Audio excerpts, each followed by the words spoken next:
like true balance a lot. True balance is not true balance. What we might refer to as precarious balance, or equilibrium, means that if you're in complete balance, you actually feel slightly off balance. You don't actually feel stable. So it's not about strength and it's not about stability. And I see Hein only talking about stability and strength.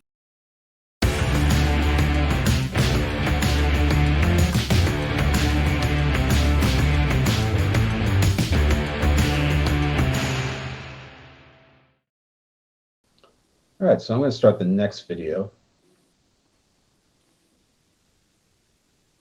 And he shows a little bit of similar stuff in this, but one second here, let me maximize it. Deception that if Josh was trying to push me over, right, and he's a big guy and he's stronger than me and does Oh, that. hey, this is and he tries to Pushout. push me over and I changed the direction of his force But angle. not quite. No, I mean, look at that right there. He's got the lean going on. And, you know, when you're doing push out, this was something that I misunderstood. Akazawa Sensei told me one time in a private, and I was kind of leaning. I thought I was supposed to lean backwards, but I didn't understand at the time. It's like as your arms go out, your body goes back to compensate for the extension, which winds up actually keeping you basically staying flat or staying perpendicular to the ground. Whereas I was trying to like extend my arms out while leaning backwards without understanding how that's offset by one another. But Chris here is just entirely leaning forwards, and you know, by doing that, you can't even access all your weight.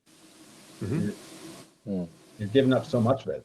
By the way, to our viewers, since Alex isn't here, I'll fill in for him, the super nerdy version. What you know, when you hold on, see, I can zoom myself out, and I have this handy little remote.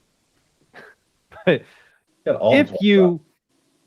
if you have the center line and you're perfectly balanced, right? As you extend your arms, in order to maintain your balance, your core mass is going to go backwards, basically, in order to maintain that balance. On the other hand, what Chris is doing is he's just leaning like this.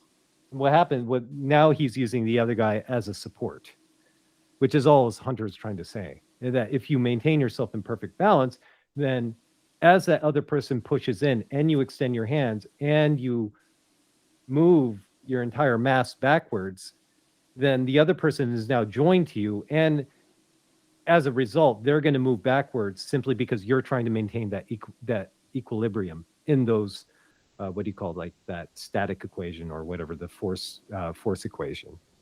Right. And that's what I really didn't understand at the time, was that it was a balance exercise, you know. So there's no balancing going. Well, I mean, there is a balance going on here, but it's not being controlled per se by Chris in this. You know, they're both their pushes are entirely on each other right here, and there's no control. You know, if the guy on the left just moves, you know, Chris is going to go flying forwards. You know, the irony of this is that Chris studied under what's his name? It's Tim Cartmell. Tim Cartmell, yeah. Cartmell, who's an accomplished jujitsuka, but he also studied Chinese martial arts in Taiwan for a significant amount of time. Bagua, whatever, Xingyi, et cetera, et cetera. Of course, there's debate as to how much he learned, but there is a concept that he covers called true balance, which I didn't really delve into, but just based on how he moves, he focuses on like true balance a lot. True balance is not true balance. What we might refer to as precarious balance, or equilibrium, means that if you're in complete balance, you actually feel slightly off balance. You don't actually feel stable. So it's not about strength and it's not about stability. And I see Hein only talking about stability and strength and all this other stuff. And I'm like, how much did you actually learn from Cartmell? I know he learned from him from several years, but I mean, like, didn't you actually get the true balance? Well, I don't know what Tim Cartmell teaches in his class. But for anybody that does jujitsu, by the way, check his concepts video out where he created a trailer for a video that he never produced. And his movement is like really good. It's next level. There's a reason that he's small, but he was owning people at the Pan Ams. That's legit. All right, so let's continue. All of a sudden I seem real strong. I can stand on one leg and all this kind of stuff, right? So that's because I'm going at a different angle to his force, and that's distracting his force and doing all kinds of cool stuff. There's another way I can do that seems like maybe it's impossible to do what I just did. So if Josh put his hands on my shoulders, right, and Josh goes to push into me, he's going to push real strong. Okay, now Josh pushing hard, and I'm standing right here. Look at him. Josh is starting to fall over, but I'm not. I'm stable on one leg. So how am I doing it? I'm doing a very similar thing, and the way I'm doing is I'm connecting to him, right? I mean, this next part that he does talk about, I have seen videos where this is demonstrated. You know, there's, what was his name? Chris Angel. I don't know if you guys remember him. Maybe like 10, 15 years ago, he had a popular Magic TV show. There was this woman, I think that actually that Chris talks about as well, who did a bunch of these demos and basically just placed their hands on someone's elbow. And it negates quite a bit amount of the force. But as Chris is going to go into in a second, he's going to talk about a pretty famous Chinese martial artist. That's not entirely what is being relied upon, but let's hear his words. I mean, it's an additive, right? So yeah, it's a really cheap additive, actually. And boys and girls who watch this video, the additive that he talks about, you're not supposed to use it. Not for your training anyways. You're only supposed to use it in an actual situation where you actually need that extra bump.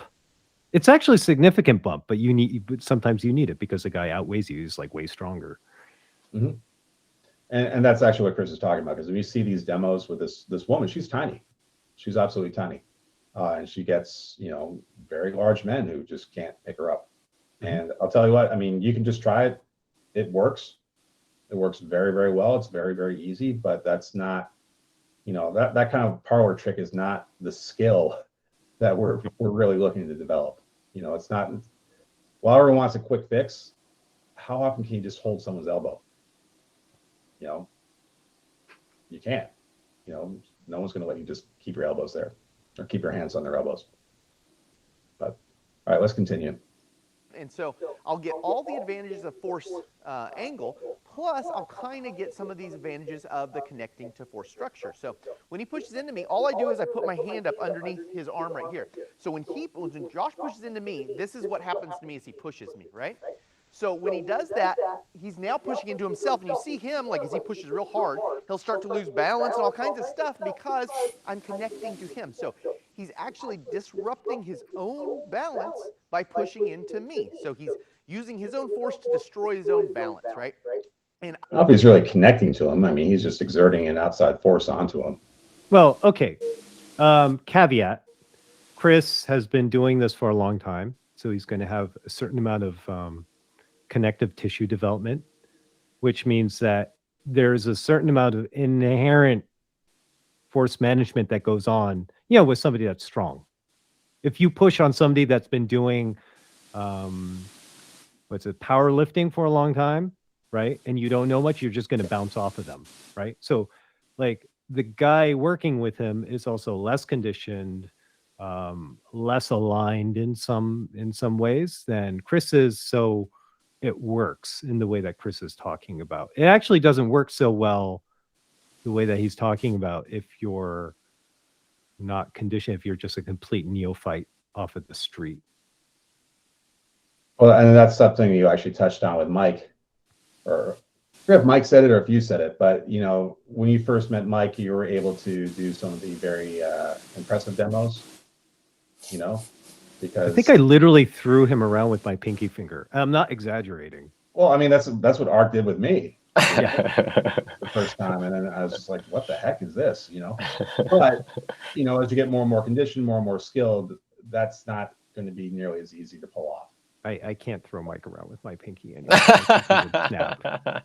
It would snap in an instant. And by the way, and that's not a slight on Mike actually, because like Ark used to show the pinky demo, and then as we get more conditioned, he can't do it, and he would try and show off, and then he hurt his pinky, And he's like, that's it. I'm not doing the pinky demo anymore. It's like, no, you do the pinky demo only on the super new people. Just to illustrate that there is that significant disparity. But that disparity, that difference, can be filled in really quickly, 6 months to a year. And it's impressive to feel, by the way. Because all he Yeah, does, when you for first the people who haven't seen it, honestly, this is all he does. He has his pinky finger like this. You're kind of yanking and pulling on it. He just goes like that, and you go flying through the air. It looks straight out of a kung fu movie. It's nuts. So, and you feel nothing. There's one where he does it on Manabu, actually, from way back. And for Manabu, because he was like kind of already had a pretty good build, like he brings his pinky and then he just brings him down, and you see like Manabu, like his head snaps forwards. It's pretty spectacular. And the people like, oh, who's the teenager tanking for him? It's like, teenager? The guy's like late 20s. Yeah. Sorry, us Asians, half Asians, we look younger. Yeah, you guys got it made for that, you know. But that's actually something maybe we'll do on another video, is like what to look for. Yep. Particularly like when you're receiving a strike, and just to touch on that real quick, watch someone's head. If you see their head getting yanked, you know, that's a pretty clear indication of the way that the power is being generated. And there's actually a video that you can see at Rob where that happens. Akazawa Sensei has a staff in his hands, and he's basically showing kind of how he does a punch, but he does the same mechanics via a bow. And you'll see Rob goes flying, but his head first goes, I can't really show it here so easily, but his head gets jerked back. Snap back, yep. Yeah, it gets snapped back. There's also, I forget which one. There was another video of him that might have been on your Instagram recently, I think, Rob, where someone's holding a pad, and you can see the same thing. It goes right. Oh, in Korea, yeah. Yeah. It's one of the Korean videos. Yeah. And it's the same thing. You see it get jerked back that way, along with the body. So What's funny is that those videos are deceptive, because the guy that I worked with in Korea, I think Jamie, the host there, he referred to as a long neck giraffe guy.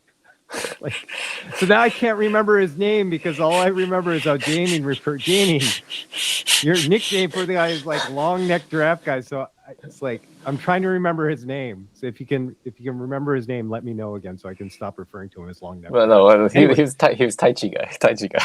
Oh, right, Taiji guy first, and the Yeah, long neck giraffe guy later. Anyway, he's incredibly strong for how he looks, but on video, it's always more impressive when you have somebody bigger, you know, that's like more barrel chested. Those people typically are like the easiest to like send flying, you know. most people don't expect that at all, though. Yep. Higher center of gravity, et cetera, you know. Yeah, he had some conditioning. Anyways,